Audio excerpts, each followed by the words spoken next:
Hey, welcome back to the Paper Oligarch channel where we talk about everything finance. Interesting month, June. Let's see how my portfolio performed since last time we spoke. As usual, I hope you'll find this information useful, but necessary disclaimer, please note that this is not investing advice. It's just my portfolio as it stands on Friday, July 1st, before the opening bell, and can change at any time without previous notification.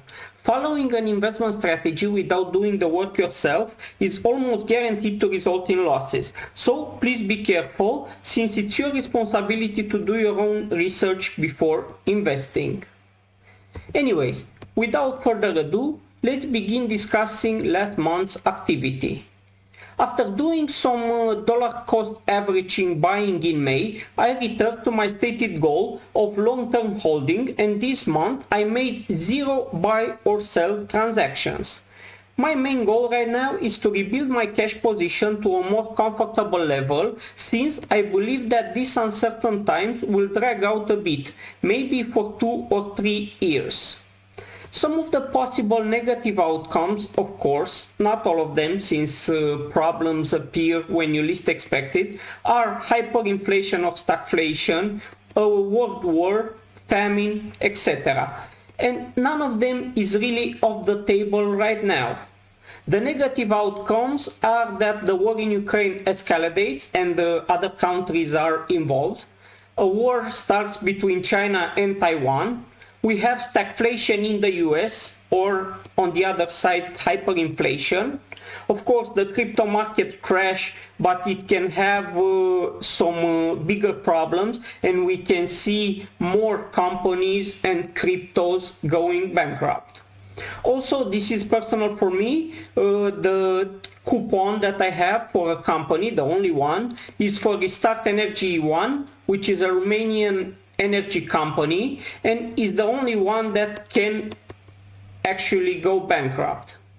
Of course, there can also be some good news, like the war in Ukraine ends, the somehow Fed stops interest rate increase at around 3.5%, and the inflation goes down.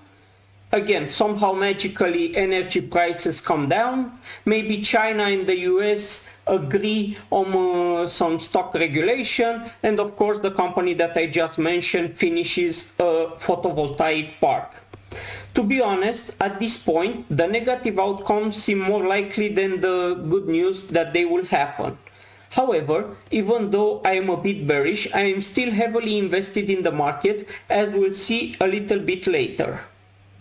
One major development this month is the fact that I started receiving some dividends. As I mentioned a few times before, in the summer months, mostly June and July, I will be receiving the bulk of my dividend and bond coupon payments. I have already received some dividends from 6 sources, 5 companies: Aquila, Nuclear Electrica, BRD, Fondul Proprietatea, Bursa de Valori București, and an index, which is basically the S&P 500 quarterly dividend. Now I have a little bit more money to invest if the market goes further down, as I expect that it will in the short term.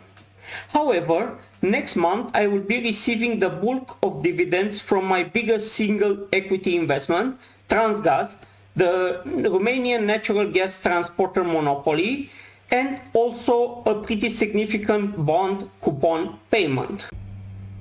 Super happy about that. However, unfortunately, the Romanian government just decided to increase the dividend tax from 5 to 8%, hitting me just before receiving my biggest dividend. But hey, this is life. It's still a bit unclear if this tax will take effect immediately or it will be applied starting at the beginning of next year, but it is what it is. As I mentioned before, I'm a big fan of the Stoics, and they are advocating to only focus on what you can control and don't waste energy on what you can control. And that makes a lot of sense, so there is no need for me to complain about the 3% increase in tax. Anyway, that being said, among some other portfolio moves that I made this month are First, I unstaked my Bitcoin due to the fact that it was not clear what they do with it, even after trying to talk to Kraken's customer support about their staking policy, which seems to be lending to someone, but it's unclear to me what the risk is of them actually being unable to pay back. And even though I don't expect to be any problem since Kraken is a very serious company, I prefer to not be greedy and risk my Bitcoin for a meager 0.25% per year. So this is something that I did. Please note that I kept my Solana staking since the on-chain proof of stake mechanism of voting is much clearer than the off-chain Bitcoin staking. Another action that I did was renovating a studio apartment that I have, so I sunk some of the money into that, which is not really reflected in the asset price. I kept it as before since I consider these normal costs to upkeep the properties in top-notch condition. It was less about the money invested and more about the time and attention. As Brad Pitt said in Fight Club, the things you own really end up owning you. This is so true. For 2 weeks this month, I basically only focus on this one thing, which it doesn't really yield anything significant. However, it needed to be done. Anyway, this is my current portfolio allocation as of July 1st. As you probably know, the markets are not doing so well right now, but overall my portfolio is up 0.6% since last month. Of course, it's still down 12.75% overall. The biggest movers this month were crypto, which, if you're not living under a rock, is obviously down. And for me, it was minus 36% since last month. However, the asymmetric risk reward, where my crypto investment reside, is a very small part of my portfolio allocation. Also, the China assets, mainly Alibaba and Prosus, which is another way of gaining exposure on Tencent, were up 26%, and this is why overall my portfolio was up. Of course, this and the slight increase in the cash position. This is how my portfolio looks as a pie chart.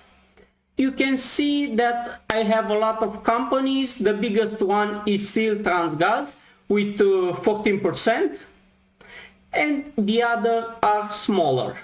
The cash position is immediate cash 14.8%, and also I have a pension plan that is basically also cash, where I have 4.8%. Final thing, this is how the portfolio allocation pyramid looks this month. Of course, at the top, the crypto is down significantly. One thing that happened is the fact that the growth stocks, again, mainly the Chinese companies, are up. Also, value stocks are a little bit down. Other than that, bonds, real estate, commodities, cash really didn't move that much. That being said, thanks for watching, and let me know in the comments below what you think about my portfolio and how is your portfolio doing. If you have any suggestions or questions, please let me know in the comments. If you enjoyed this video, please don't forget to like and subscribe. See you next month. Bye.